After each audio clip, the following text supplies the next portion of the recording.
Good afternoon, welcome to business lunch. Stock markets ఉదయం నుంచి నష్టాల్లో కొట్టుమిట్టాడుతున్నాయి. నష్టాల నుంచి బయటపడేందుకు విఫలయత్నం కూడా చేస్తున్నాయి. అయితే మార్కెట్ ప్రయత్నాలు ఏమాత్రం ఫలించడం లేదు. నిఫ్టీ 67 పాయింట్ల నష్టంతో, సెన్సెక్స్ 207 పాయింట్ల నష్టంతో ట్రేడ్ అవుతున్నాయి. ఐటీ స్టాక్స్ తో మొదలైంది పతనం. ఇది ఇప్పుడు ఆటోమొబైల్ స్టాక్స్ కు, అలాగే మెటల్ కౌంటర్స్ కు, క్యాపిటల్ గూడ్స్ సెక్టర్ కు, దాదాపుగా almost all the index stocks except 1 or 2 exceptions, Hindalco, HDFC, అలాగే Sterlite Industries of course flat గా ట్రేడ్ అవుతోంది. మిగతా స్టాక్స్ అన్ని కూడా నష్టాల్లోనే ట్రేడ్ అవుతున్నాయి. ఇన్ఫోసిస్ టెక్నాలజీస్ మోర్ దాన్ 1% నష్టంతో 3080 దగ్గర ట్రేడ్ అవుతుంది. టాటా మోటార్స్ టాప్ లూజర్ ఇవాళ 5% నష్టంతో 1096 దగ్గర ట్రేడ్ అవుతుంది. సిమిలర్లీ టీసీఎస్ లు, విప్రో, ఎల్ఎన్టీ మోర్ దాన్ 2% నష్టంతో 36 రూపీస్ నష్టంతో 1605 రూపాయల దగ్గర ట్రేడ్ అవుతోంది. సో ప్రధానంగా ఎఫ్ఐఎస్ మార్కెట్స్ నుంచి వైదొలుగుతున్నారన్న వార్తలే దీని ప్రధాన కారణం చెప్పుకోవచ్చు. లాస్ట్ ఫ్యూ సెషన్స్ లో ఎఫ్ఐఎస్ మోర్ దాన్ $1.5 బిలియన్ మేరకు సెల్లింగ్ జరపడం మార్కెట్ నష్టాల కారణంగా అందరికీ తెలిసిందే. సో మరొక 5 to 10% ఫాల్ తప్పదు అన్న అంచనాలను మార్కెట్లో ఎక్కువ మంది వ్యక్తం చేస్తున్నారు. దీనిపై మాట్లాడేందుకు ప్రస్తుతం మనతో అనలిస్ట్ సుందర్ గారు, అలాగే శేష్ గారు సిద్ధంగా ఉన్నారు. సో మార్కెట్లో నష్టాలు తప్పవన్న వాదన ఎక్కువగా వినిపిస్తోంది. అందులో 10 to 15% కూడా కరెక్షన్ రావచ్చు అన్న అంచనాలు ఉన్నాయి. సో ఎటువంటి ఎక్స్ట్రీమ్ పాసిబిలిటీస్ మీరు ఎక్స్పెక్ట్ చేస్తున్నారు? ఇవాళ యాక్చువల్గా అన్ఎక్స్పెక్టెడ్ గానే ఇవాళ మార్కెట్ ఓపెనింగ్ లో కొంచెం పాజిటివ్ గా ఉంటుంది అనుకున్నాము. బట్ కానీ చూస్తే కనుక ఓపెనింగ్ 5520 నుంచే కొంచెం తగ్గుతూ వస్తుంది. సో దీన్ని బట్టి చూస్తే ట్రెండ్ బాగా బలహీనంగా ఉంది. ఇవాళ ఎట్టి పరిస్థితుల్లో మార్కెట్ నిలబడాల్సిన సమయంలో చూస్తే మార్కెట్ విరుద్ధంగా కొంచెం నెగిటివ్ గా కనిపిస్తుంది. అంతేకాకుండా నిన్నటి లో అయిన 541020 ని ఇంకొకసారి టెస్ట్ చేస్తుంది. ఈ లెవెల్లో డెఫినెట్ గా స్ట్రాంగ్ సపోర్ట్ ఉంది. ఖచ్చితంగా ఈ లెవెల్ నిలబడాలి. ఇవాళ కనుక క్లోజింగ్ ఈ సమయానికి కనుక రికవరీ రాకుండా 5400 కిందే కనుక క్లోజ్ అవుతే మటుకు మరింత ఒక 5% పతనం అనేది తప్పదు అనిపిస్తుంది. అలాగే ఇవాళ ముఖ్యంగా చూస్తే కనుక ఐటీ లాస్ట్ 1 వీక్ లో కొంచెం కన్సాలిడేషన్ అయిన తర్వాత ఇవాళ మళ్ళీ ఫ్రెష్ గా ఒక సెల్లింగ్ ప్రెషర్ మనం చూస్తున్నాము. సో ఐటీ లీడ్ చేస్తుంది కాబట్టి డెఫినెట్ గా మార్కెట్ కి మిగతా సెక్టర్స్ అన్నిటి కూడా బ్రాడ్ బేస్డ్ గా పాకే కూడా అవకాశం కనిపిస్తుంది. ఎఫ్ఐస్ కూడా సెల్లింగ్ ప్రెషర్ లోనే ఉన్నారు. ఏ మాత్రం ప్రతి ర్యాలీలోనూ వాళ్ళు ఎగ్జిట్ అవుతున్నట్టు కనిపిస్తుంది. సో దీన్ని బట్టి చూస్తుంటే కనుక అండర్లైనింగ్ ట్రెండ్ చాలా వీక్ గా కనిపిస్తుంది. ఇవాళ 5500 కూడా నిలబడటంతో ట్రెండ్ కొంచెం మరింత వీక్నెస్ ఫర్దర్ గా ఇండికేట్ చేస్తుంది. సో ఏదైనా సరే లాంగ్ పొజిషన్స్ మటుకు కొంచెం కాషియస్ గా ఉండండి. 5400 కింద కనుక క్లోజ్ అవుతే కనుక లాంగ్ పొజిషన్స్ పెట్టుకోవడం అంత మంచిది కనిపిస్తుంది. మార్కెట్ మరింత వీక్నెస్ కనిపిస్తుంది. సో ప్రధానంగా mid cap, small cap stocks last 1 month లో మోర్ దాన్ 40 to 50% నష్టపోయిన స్టాక్స్ లిస్ట్ చాలా ఉంది. So mid cap, small caps లో ఎటువంటి ప్లేన్ మీరు సజెస్ట్ చేస్తారు?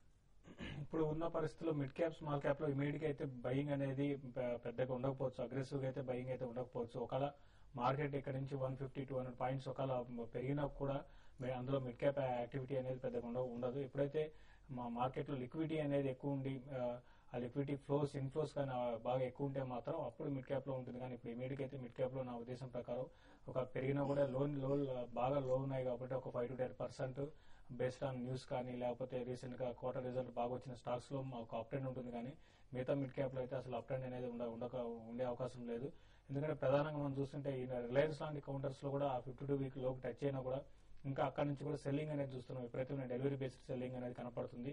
సో ఇటువంటిప్పుడు ఎవరు కూడా ఒకవేళ ఇన్వెస్ట్ చేయాలనుకున్నా కూడా ఈ కరెంట్ అవర్స్ మార్కెట్ లోకి వాళ్ళు కూడా చాలా వరకు లార్జ్ క్యాప్ స్టాక్స్ ని ఇన్వెస్ట్ చేస్తారు, కానీ మిడ్ క్యాప్ లో ఇన్వెస్ట్ చేయరు. కాబట్టి మిడ్ క్యాప్ లో ఇమీడియట్ అయితే బయింగ్ ఉండకపోవచ్చు. అట్ ద సేమ్ టైం ఇప్పుడున్న పరిస్థితుల్లో మిడ్ క్యాప్ కూడా ఆల్రెడీ ఈ రోజు చూస్తే కొన్ని స్టాక్స్ కొంచెం మార్కెట్ ఎంత పడినా కూడా చాలా స్ట్రాంగ్ ఉన్నాయి. కాబట్టి ఏంటంటే మిడ్ క్యాప్ లో కూడా సెలెక్టెడ్ స్టాక్స్ లో మాత్రం బయింగ్ చేసుకోవచ్చు. అది కూడా ఇన్వెస్ట్మెంట్ కి అయితే ఏదైనా కూడా మిడ్ క్యాప్ నా ఉద్దేశం ప్రకారం ఎక్కువ అప్ ట్రెండ్ అయితే ఉండకపోవచ్చు. ఓవరాల్ గా మార్కెట్ మాత్రం చాలా వీక్ ఉంది. అయితే కొంత ఇక్కడ ఈ లెవెల్స్ నుంచి కొంత రికవరీ కావడానికి అవకాశం కనపడుతుంది. ఎందుకంటే యూరోప్ మార్కెట్ లో చాలా స్ట్రాంగ్ గా ఓపెన్ అయ్యాయి కాబట్టి లోయర్ లెవెల్స్ నుంచి కొంత రికవరీ వచ్చి మార్కెట్ లో 5450 పైన నిలదొక్కునే అవకాశం ఎక్కువ ఉందండి. సో మిడ్ క్యాప్స్ లో గమనిస్తే జైన్ ఇరిగేషన్, స్పైస్ జెట్, ఎస్కార్ట్స్, టెక్నో ఎలక్ట్రిక్, కిర్లోస్కర్ ఆయిల్ ఇటువంటి స్టాక్స్ అన్ని కూడా 10% వరకు నష్టపోయాయి. In fact Jain Irrigation last few sessions లో విపరీతమైన ఫాల్ గమనిస్తూ వస్తున్నాం మనం.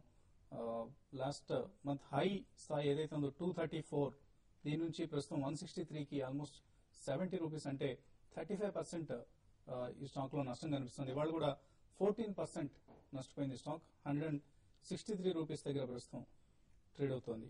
సో కొంతమంది కాలర్స్ ప్రస్తుతం లైన్లో ఉన్నారు. హైదరాబాద్ నుంచి స్రవంతి చెప్పండి. సార్ నేను కింగ్ ఫిషర్ ఎయిర్లైన్స్ తీసుకున్నానండి, 52లో తీసుకున్నాను. అది హోల్డ్ చేయొచ్చా మరి ఎలా అండి? సో ట్రేడింగ్ కోసం బై చేశారా? ఇది ఏంటండి? ట్రేడింగ్ కోసం కొన్నారా? అవునండి. ఓకే అండి. సో కింగ్ ఫిషర్ లో ఏదైనా తిరిగి 52 రూపీస్ వచ్చే అవకాశం కనిపిస్తుంది. కింగ్ ఫిషర్ ఇప్పుడే తీసుకున్నారండి 50 రూపీస్ దగ్గర, పెద్ద లాస్ ఏం లేదు. మీరు ప్రస్తుతానికి మీరు హోల్డ్ చేయండి. బట్ కానీ ఓవరాల్ గా క్రూడ్ ఆయిల్ బాగా పెరగడం తోటి ఎంటైర్లీ ఎయిర్లైన్ సెక్టర్స్ అన్ని కూడా బాగా వీక్ గా కనిపిస్తుంది. 90 రూపీస్ నుంచి 50 రూపీస్ పట్టడం జరిగింది. సో ఇమీడియట్ గా ఫర్దర్ షార్ట్ టర్మ్ అయితే ఇంకా ఫర్దర్ వీక్నెస్ చూడొచ్చు. 40 to 45 వరకు వెళ్ళే అవకాశం ఉంది. సో షార్ట్ టర్మ్ మటుకు కొంచెం వీక్నెస్ కి మీరు కొంచెం ప్రిపేర్ అయ్యి ఉండాలండి మెంటల్ గా. సో 40 రూపీస్ కింద దిగుతేనే weak, but as it is ప్రస్తుతానికి మీరు హోల్డ్ చేయండి. అలాగే రీబౌండ్ వస్తే కనుక ఒక 60 రూపీస్ కూడా వస్తే మీరు స్వల్ప ప్రాఫిట్ వస్తే కనుక మీరు బయట పట్టడం బెటర్ అనిపిస్తుంది. సో జాగ్రత్తగా ఉండండి. ఇన్ఫాక్ట్ ఇవాళ కూడా కింగ్ ఫిషర్ కావచ్చు, స్పైస్ జెట్ కావచ్చు, ఇవన్నీ నష్టాల్లో ట్రేడ్ అవుతున్న ఎయిర్లైన్ స్టాక్స్ మొత్తం. శారద హైదరాబాద్ నుంచి లైన్ లో ఉన్నారు. శారద గారు నమస్తే సార్. నమస్తే అండి. జైన్ ఇరిగేషన్ సిస్టమ్స్ మామూలుగా కొంచెం తగ్గితే తీసుకుందాం అనుకున్నానండి. అది బాగా పడిపోతుందని 2-3 సెషన్స్ నుంచే దగ్గర 35% వరకు పడిపోయిందండి. అసలు ఈ కారణం ఏమైతుందండి? ఇంకొకటి అది ఈ క్వార్టర్ లో నెట్ సేల్స్ నెట్ ప్రాఫిట్ రెండు పెరిగి ఈపీఎస్ తగ్గిపోవడం ఉందని బ్యాలెన్స్ షీట్ చూస్తా ఉంటే అలా అనిపించిందండి. అసలు తేడా ఏమై ఉంటుందండి? అది లాస్ట్ క్వార్టర్ లోనేమో 8.1% ఉంది, ఇప్పుడేమో 1.8 ఉందండి. అంత డిఫరెన్స్ రావడానికి కారణం ఏంటో కొంచెం చెప్పండి సార్. అసలు లాంగ్ టర్మ్ కోసం తీసుకోవచ్చా లేదా కూడా చెప్పండి సార్. Thank you. ఇన్ఫాక్ట్ ఇవన్నీ కూడా ఎక్కువ ఎఫ్ఐ ఇంట్రెస్ట్ ఎక్కువ ఉన్న కౌంటర్స్ అండి. ఎఫ్ఐఎస్ సెల్ చేస్తున్న కౌంటర్స్ కూడా ఇవే. ప్రధాన కారణం ఇదే అని మనం భావించవచ్చు. ఎఫ్ఐ సెల్లింగ్ కారణంగానే ఇటువంటి స్టాక్స్ లో చాలా భారీ నష్టాలు వస్తున్నాయని భావించవచ్చు. సో ఏదైనా అదనపు సమాచారం జైన్ ఇరిగేషన్ మీరు అన్నట్టుగా లాస్ట్ 2 రోజుల్లో కూడా స్టాక్ లో అయితే విపరీతంగా కరెక్షన్ చూసామండి. ఇంకోటి ఇప్పుడు ఏదైనా కూడా మనం మీరు అన్నట్టుగా ఇప్పుడు బ్యాలెన్స్ షీట్ కానీ కంపెనీ ప్రాఫిట్స్ ఇవన్నీ కూడా ఏంటంటే మార్కెట్ బాగున్నప్పుడు ఇదే మార్కెట్ బులిష్ ట్రెండ్ లో ఉన్నప్పుడు ఒకవేళ ఇటువంటి నెగిటివ్ న్యూస్ వచ్చినా కూడా మీకు ఈ స్టాక్ ఈ విధంగా పడదు. అయితే ఇప్పుడున్న పరిస్థితుల్లో ప్రైస్ కరెక్షన్ అనేది చాలా హెవీగా ఉంది. ఏమాత్రం చిన్న నెగిటివ్ న్యూస్ ఉన్నా కూడా ఆ స్టాక్ లో హెవీగా కరెక్షన్ చూస్తున్నాం. అయితే మీరు ఫండమెంటల్ లో చూస్తే ఫండమెంటల్స్ లో మీరు అన్నట్టుగా పెద్దగా మార్పు అనేది స్టాక్ లో లేదు.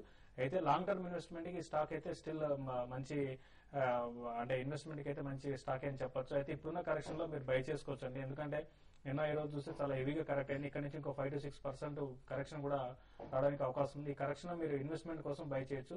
తర్వాత వీళ్ళైనా బిజినెస్ కానీ చూస్తే ఫ్యూచర్ లో ఇరిగేషన్ కి సంబంధించిన స్టాక్స్ లో అంటే లాంగ్ టర్మ్ కి మంచి పెరగడానికి అవకాశం ఎక్కువ ఉందండి.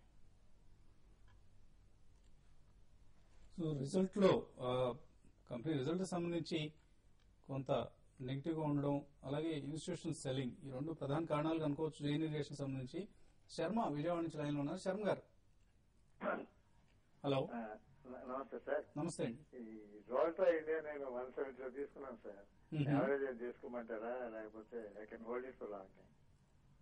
సో రోల్టా కూడా రిజల్ట్ రావడం జరిగిందండి. ఇన్ఫాక్ట్ ఎక్స్ట్రాడినరీ ఇన్కమ్ రావడం వలన కంపెనీ రిజల్ట్ బాగున్నట్లు కనిపిస్తోంది. అదర్వైజ్ రిజల్ట్ అనుకున్నంతగా బాగా రాలేదని చెప్పుకోవాలి. రోల్టా చూస్తే కనుక బాగా వీక్నెస్ చూస్తున్నాము. 180 రూపీస్ నుంచి కంటిన్యూస్ గా తగ్గుతూ కూడా లాస్ట్ 2 days కూడా 140 అయిన మేజర్ సపోర్ట్ కూడా బ్రేక్ చేయడం జరిగింది. సో దీన్ని బట్టి చూస్తుంటే టెక్నికల్ గా ఇక్కడ పెద్ద బాటమ్ అవుట్ అయినట్టుగా కనిపించట్లేదు. Further short term two medium term weakness కనిపిస్తుంది. నా దేశం రోల్టా ఒక 110, 115 దాకా కూడా వెళ్ళే అవకాశం ఉంది. సో షార్ట్ టర్మ్ అయితే మరింత వీక్నెస్ తప్పదు. సో ప్రస్తుతానికి వీక్ గానే ఉంటుందండి. కొద్ది రోజులు యావరేజ్ చేయడానికి మీరు వెయిట్ చేయడం బెటర్. రమేష్ నల్గొండ నుంచి లైన్ లో ఉన్నారు. రమేష్ హలో చెప్పండి. రమేష్ సార్ మేము కేపీఐటీ తీసుకున్నాం నిన్న 164 లో 200 shares. ఓకే.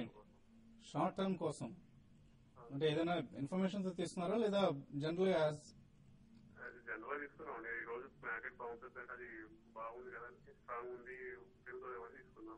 ఇన్ఫాక్ట్ పడుతున్న మార్కెట్ లో కొంత స్ట్రెంగ్త్ ఎగ్జిబిట్ చేసింది స్టాక్. అంటే కేపీఐటీ మీరు అన్నట్టుగా స్టాక్ మార్కెట్ లాస్ట్ చూస్తే లాస్ట్ 1 month లో 8-9% నిఫ్టీ పడిందండి. అయితే స్టాక్ మాత్రం 12% పెరగడం జరిగింది. అయితే అఫ్ కోర్స్ ఈ రోజు కొంచెం స్టాక్ లో ఒక సెల్లింగ్ అనేది ఉంది. ఈ రోజే ఫ్రెష్ సెల్లింగ్ స్టాక్ లో కనపడుతుంది కాబట్టి స్టాక్ ఇంకొంత వీక్ అయ్యే అవకాశం ఉందండి. ఇది అరౌండ్ 145 లెవెల్స్ కూడా రావచ్చు. ఈవెన్ 145 లెవెల్స్ కూడా బ్రేక్ కావడానికి అవకాశం ఉంది. మీరు లాంగ్ టర్మ్ ఇన్వెస్ట్ అయితే మాత్రం మీరు హోల్డ్ చేయండి. షార్ట్ టర్మ్ కి అయితే మాత్రం ర్యాలీస్ లో ఎగ్జిట్ కావడం చాలా బెటర్ అండి. నెక్స్ట్ కాలర్ ఏలూరు నుంచి ఆదినారాయణ. హలో హలో సార్, నమస్తే. నమస్తే అండి. సార్ ఐటీసీ ఇప్పుడు తీసుకోవచ్చనే పడింది, తర్వాత జిందాల్సా ఒకటి షార్ట్ చేయొచ్చా? సో ఐటీసీ బెరిష్ గానే కనిపిస్తోందండి. మీరు లాంగ్ పొజిషన్ తీసుకుందాం అనుకుంటున్నారా? ఐటీసీ లాంగ్ తీసుకుంటే ఎట్లా ఉంటుందండి? జిందాల్సా షార్ట్ పొజిషన్ తీసుకుందాం అనుకున్నా ఎట్లా ఉంటుంది? ఓకే, ఐటీసీ మటుకు మీరు అవాయిడ్ చేయండి. లాంగ్ పొజిషన్ ఎట్టి పరిస్థితుల్లో మీరు తీసుకోవద్దు. ఎందుకంటే లాస్ట్ 2-3 months చూస్తే కనుక 165 దగ్గర సపోర్ట్ తీసుకొని కన్సాలిడేషన్ అవుతూ కరెక్ట్ గా నిన్ననే ఆ సపోర్ట్ అనేది బ్రేక్ అయింది అనమాట. సో దీన్ని బట్టి చూస్తుంటే ITC further short term down 145 to 150 level కూడా వెళ్లే అవకాశం కనిపిస్తుంది. జిందాల్సా బట్టి చూస్తే కనుక ఈ లాస్ట్ 1 month గా కొంచెం స్ట్రాంగ్ గా పెరిగింది 175 నుంచి 225 వరకు. But short term two medium term అయితే నా ఉద్దేశం ఈ 220 లెవెల్స్ దాటే అవకాశం కనిపించట్లేదు. ఓకే, షార్ట్ పొజిషన్ తీసుకోవాలనుకుంటే కనుక 215, 220 లెవెల్లో షార్ట్ పొజిషన్ తీసుకొని 230 పైన మీరు స్టాప్ లాస్ కంపల్సరీగా పెట్టుకోవాలి. అలాగే ఒక 200 వస్తే కనుక క్లోజ్ చేయడం మంచిది. నెక్స్ట్ కాలర్ రెడ్డి హైదరాబాద్ నుంచి. Hello hello, good afternoon sir. Good afternoon sir మాది ఇంత ముందుగా సెర్చ్ చేసాము. యూనిట్ ఎక్కువ 300 లో ఉన్నాయి, 1000 షేర్స్. ప్రజెంట్ ఏమో ఉంది. నాగంతా ఫెర్టిలైజర్స్ 30 రూపీస్ లో ఉన్నాయి, 3000 ఉంది సార్.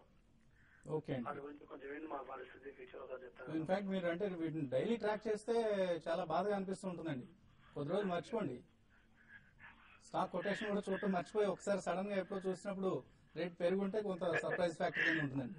అవి కాకుండా ఇంకా వేరే కూడా ఉన్నాయి సార్, చాలా చేసాం కానీ ఏం పని చేయట్లేదు. అందుకని ఓకే అండి. ఓకే, డైలీ చూసినా చూడకపోయినా కూడా యూనిటెక్ అయితే మరి 50 రూపీస్ బిలో కూడా రావడం జరిగిందండి. దీంతో పాటు దీనికి బ్యాడ్ న్యూస్ కూడా మనం గత 2 రోజులుగా చూస్తున్నాము. దానివల్ల స్టాక్ లో విపరీతమైన సెల్లింగ్ కనపడింది.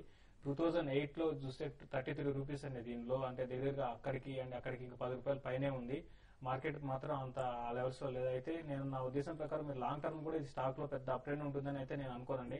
ఒకవేళ మీరు 1 year 1.5 year కానీ వెయిట్ చేస్తే మాత్రం మళ్ళీ 85 లెవెల్స్ వరకు రావచ్చు. అయితే ఇవన్నీ కూడా ఏంటంటే ఫైనాన్షియల్ గా కొంత ఇవన్నీ కూడా కొంచెం ప్రాబ్లం ఫేస్ చేస్తున్నాయి.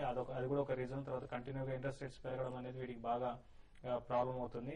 అయితే మీరు ఇప్పుడు ఇమీడియట్ అయితే స్టాక్ అయితే అప్ ట్రెండ్ అయితే ఉండకపోవచ్చు అండి. తర్వాత నాగార్జున ఫెర్టిలైజర్స్ అయితే మీరు తీసుకున్న వాటి దీంతో కంపేర్ చేసుకుంటే నాగార్జున ఫెర్టిలైజర్ చాలా స్ట్రాంగ్ ఉంది. మీరు తీసుకున్న రేట్ దగ్గర ఒక 2 రూపీస్ కింద ఉందండి. ఇది కొంచెం పెరగడానికి అవకాశం ఉంది. ఇది కూడా బడ్జెట్ ముందే పెరుగుతుందండి. తర్వాత బడ్జెట్ అయిపోతే మళ్ళీ మాన్సూన్ కోసం మళ్ళీ ఫెర్టిలైజర్ స్టాక్స్ అని కూడా వెయిట్ చేస్తాయి. కాబట్టి ఏంటంటే మంచి మాన్సూన్ ఉంటేనే ఫెర్టిలైజర్ స్టాక్స్ లో మళ్ళీ లాంగ్ టర్మ్ అప్ ట్రెండ్ ఉంటుంది. లేదంటే మాత్రం అవి కూడా కొంత వీక్ ఉండే అవకాశం ఉంది. సో 902 రిలయన్స్ ట్రేడ్ అవుతున్న ప్రైస్ ఇది. సో ఆల్మోస్ట్ మెల్ట్ డౌన్ కనిపిస్తుంది most of the heavy weight stocks లో. ఇప్పుడు చిన్న బ్రేక్ తీసుకున్నాం.